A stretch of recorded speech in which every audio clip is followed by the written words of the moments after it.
building, the police operation to find people hiding and get them out was urgent and dangerous. It's now 34 hours since the siege began. Today, the military were out in force on the streets. People, including the press, have been kept well away from the Westgate shopping mall. The risk of gunshots from windows is real, and inside, the standoff continues tonight. At the city hospitals, they've set up emergency response teams to cope. Official figures put the numbers of injured at 175. So far, 59 people are known to have been killed. Today, the British government announced 3 of the dead are British. Well, it is an absolutely sickening and despicable attack of appalling brutality. What we know is that 3 British nationals have been killed. Of course, the situation is ongoing. We should prepare ourselves for further bad news. And people are preparing for that. Kenyans have been queuing for hours outside medical centres waiting to give blood. Some who escaped the shopping mall this morning told how they were forced to hide inside all night. It's a young man with a gun who was a leadership team. So when we were trying to get out, there were some few people who actually got injured. Even some died. The security guard who was just lying next to where I was shot in the head. He died instantly. I saw that actually. Then he shot at me. Unfortunately, the bullet actually, if you look here actually, there was a grave. There was a grave here. So he shot at my head, but luckily it hit the wall behind me. Images have emerged showing bodies of those killed, many too graphic to show.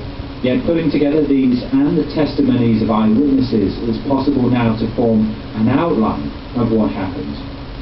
The Westgate Mall has shops and cafes over 3 floors. It's thought 2 groups of armed gunmen appeared at the same time from the main entrance and through the outside terrace of a cafe.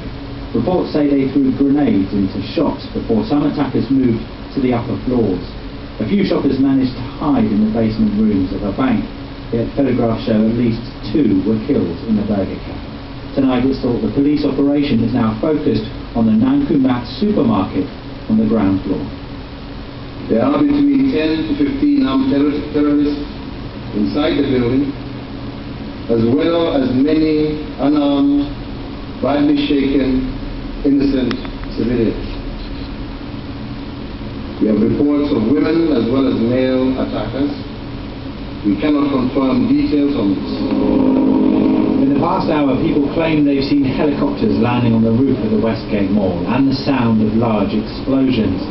There are reports too that Israeli security forces may now be involved in the operation. But the Somali militant group Al-Shabaab have released a warning on Twitter. Kenyan forces who've just attempted a roof landing in Reeds must know they're jeopardizing the lives of all the hostages. Well, just before we came on air, I spoke to Kamal Kaur, who was attending a children's cookery event in the Westgate Mall. She described to me what happened.